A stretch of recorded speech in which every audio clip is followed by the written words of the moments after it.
Bonjour, j'espère que vous êtes au mieux de votre forme. Je sais que c'est pas évident quand on demande si ça va ou on espère de tout cœur que ça va pour nous.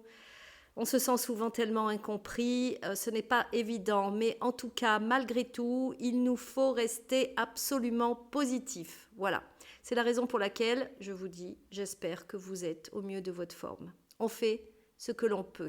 Voilà.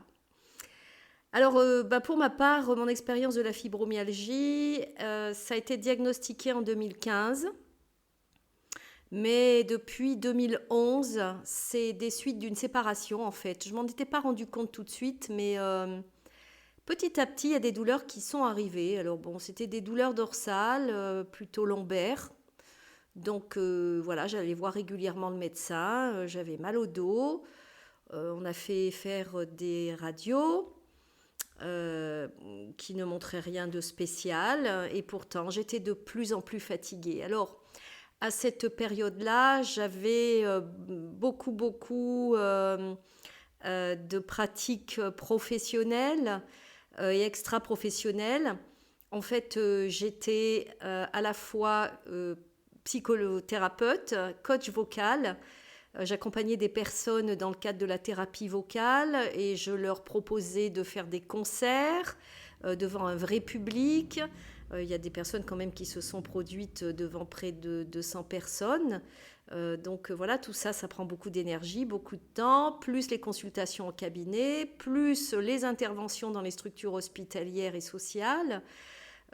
Et puis, sans parler des concerts que je menais sur le plan extra-professionnel, voilà, pour mon plaisir, parce que j'ai continué à donner des concerts, puisque avant d'être psy, j'étais chanteuse lyrique, voilà. Et donc, voilà, je menais tout ça de front, et très bien d'ailleurs. Il y a beaucoup de mes amis qui disaient de moi que je les épuisais, parce que j'étais moi-même intarissable et inépuisable en termes d'énergie. Je comptais pas mes heures, mon temps. Enfin voilà, tout ce que je faisais, je le faisais à fond et avec passion. Et je pense que toutes les personnes qui sont atteintes de fibromyalgie, vous me direz dans les commentaires, d'ailleurs ce sera intéressant, juste en bas de cette vidéo, n'hésitez pas à vous exprimer. Est-ce que vous vous reconnaissez dans ce profil type? C'est-à-dire, oui, je parle au passé maintenant, je faisais partie de ces personnes qui comptent pas leurs heures, qui donnent tout à fond, qui connaissent pas trop leurs limites en fait. Les limites, on va toujours au-delà de ce que l'on peut faire, on ne s'écoute pas. Et voilà, je donnais beaucoup. Mais en même temps, j'adorais ça. Et puis j'avais l'énergie pour le faire. Sauf que il y a eu un gros changement dans ma vie, d'ordre personnel. Je me suis séparée de mon mari à cette période-là. Et voilà, donc c'est tout un... Je disposais d'une grande maison où j'avais à la fois mon cabinet, où j'avais de l'espace pour donner les cours de thérapie vocale, pour accompagner les gens, pour faire mes répétitions, enfin bon, c'était une très très grande maison. Et donc je me suis retrouvée en appartement. Il a fallu que je réorganise pour recevoir mes patients dans une petite pièce que je dédiais à cela. Une autre pièce que j'avais dédiée donc pour la thérapie vocale. Bon, c'était pas toujours très optimum tout ça, parce que quand même, malgré tout, les personnes, voilà, elles rentraient chez moi, et c'était pas aussi bien compartimenté que dans la grande maison que j'avais la chance d'habiter au préalable. Voilà. Et là, bon, les personnes rentraient un peu dans mon intimité. Bon, c'était un peu compliqué, mais j'ai tenu bon, hein. Je continuais de donner des concerts, d'accompagner les personnes, voilà. Et petit à petit s'installaient ces douleurs, et je comprenais pas. Et puis un jour bien, un jour mal, de la fatigue qui s'installe et de l'épuisement. Voilà. Donc ça a commencé tout doucement comme ça, à s'installer, et qu'à un cas an, j'allais de spécialiste en spécialiste, voir mon médecin. Quand un jour mon médecin a dit, écoutez, vous allez aller à l'hôpital et vous allez rencontrer un interniste. Interniste, c'est un médecin qui s'occupe de toutes les parties du corps en fait. Et ce sont des médecins spécialisés. Alors, je suis allée voir l'interniste, voilà, qui m'a posé beaucoup, beaucoup de questions sur mon passé, sur mon enfance, sur mes émotions, ma vie affective, enfin plein de choses, et qui m'a fait réaliser énormément, énormément de tests, d'examens, enfin bon, bref, j'en ai eu un rapport impressionnant. Et donc, suite à ce rapport-là, j'ai été ventilée chez un rhumatologue, un spécialiste des articulations et des os, qui a fait le test des 18 points. Alors, le test pardon, des 18 points, on vient appuyer sur certaines zones spécifiques du corps. Et si ces zones sont douloureuses, eh bien, c'est que vous êtes en fibromyalgie. Mais au préalable, il faut avoir fait tous les examens, IRM, radiologie, échographie quand c'est nécessaire, écarter toutes les maladies de type polyarthrite et puis toutes les maladies rhumatoïdes et les maladies de Lyme. Une fois que tout est écarté, on se rend compte que les examens sont absolument normaux. Voilà. Donc on s'est rendu compte que tous mes examens étaient normaux. Alors c'était une bonne nouvelle et en même temps pas tant que ça, parce que c'est à ce moment-là que j'ai appris en 2015, donc 4 ans après, que j'étais atteinte de fibromyalgie. Alors, comment on vit avec ça? Eh bien, écoutez, j'ai eu des hauts, j'ai eu des bas, mais on apprend, on apprend. Il ne faut pas désespérer parce que quand vous êtes diagnostiqué, le monde s'effondre, hein. Et clairement, il faut un petit peu de temps pour accepter que nous n'avons plus la possibilité de vivre comme avant. Parce que nous avons été des personnes qui avons toujours fonctionné au-delà de nos limites, sans jamais nous écouter. Et ça, c'est un tort, en fait. C'est un petit défaut qu'il faut recadrer après. Et on apprend parce qu'on ne peut plus faire les mêmes choses.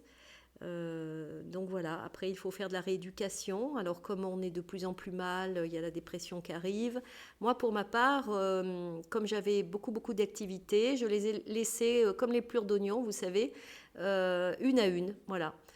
J'ai d'abord commencé d'arrêter les accompagnements en psychologie parce que clairement c'était trop lourd pour moi. Je continuais quand même le chant parce que quelque part ça me faisait quand même du bien d'accompagner les gens. C'était plus léger que la psychologie. Mais au bout d'un moment, je ne pouvais plus non plus. Donc j'ai laissé tomber aussi ça. C'était terrible parce qu'il y avait des personnes qui me faisaient confiance, qui étaient heureuses de se produire devant un public, qui avaient accompli des prouesses et qui jamais n'auraient imaginé pouvoir se représenter et chanter devant un vrai public. Et ces personnes-là, j'ai été obligée d'arrêter tout ce travail avec elles, tout cet accompagnement. Ça a été terrible, quoi. C'est vraiment. Et je me suis retrouvée à plus pouvoir travailler du tout.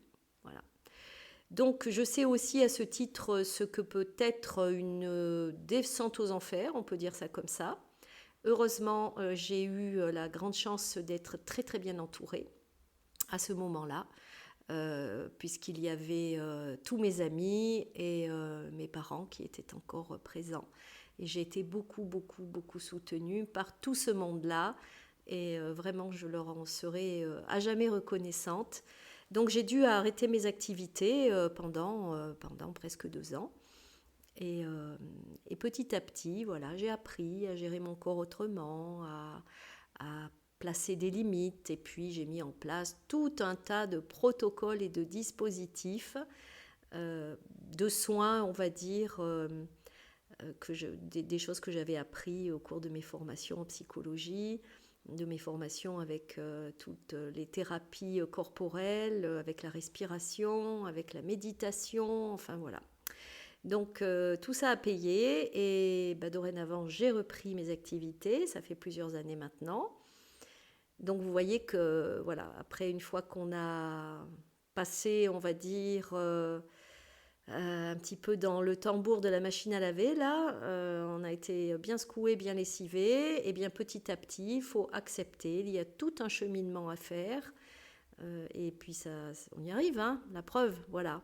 puisqu'aujourd'hui, je suis en train de vous partager tout cela. Ça, c'est mon expérience et comment je vis ça.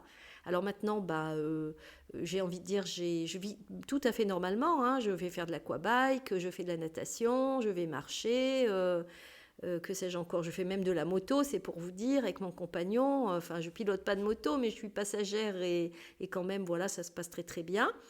Mais je sais que j'ai des limites. Et ces limites, j'ai appris à les connaître, à les rencontrer, à les écouter, être plus à l'écoute de mon corps. Voilà, je sais que quand je suis fatiguée, il faut que j'aille me reposer et que j'arrête. Et j'accepte pleinement cela. Et depuis que j'ai accepté tout ça, je me sens beaucoup mieux. Alors, il m'arrive des fois de forcer un peu encore, parce que quand je me sens bien, bon, c'est humain, je pense. Je me dis, allez, je peux en faire encore un peu plus. Et bingo, non, et je ne pouvais pas en faire un peu plus. Donc, le corps me le rappelle et je fais des petites poussées inflammatoires, mais je dis petites parce que elles sont tout à fait supportables. Sur une échelle de 1 à 10, 10 étant le maximum de la douleur, voilà, quand je suis en poussée inflammatoire, il peut m'arriver d'être à 3, 4, voilà.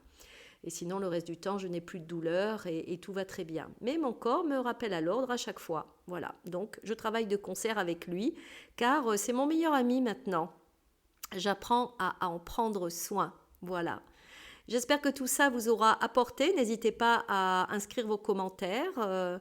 Voilà, si vous vous retrouvez dans ces profils-là, où vous en êtes, vous, et comment vous vivez avec tout ça. À très vite. Merci d'avoir regardé cette vidéo. Vous pouvez vous abonner pour être informé des prochaines et activer la cloche pour en être averti.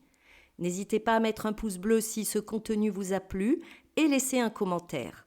Enfin, sachez que si vous avez besoin d'aide et de soutien, je propose des consultations en ligne. Vous pouvez y accéder via le lien qui se trouve dans la description de la vidéo.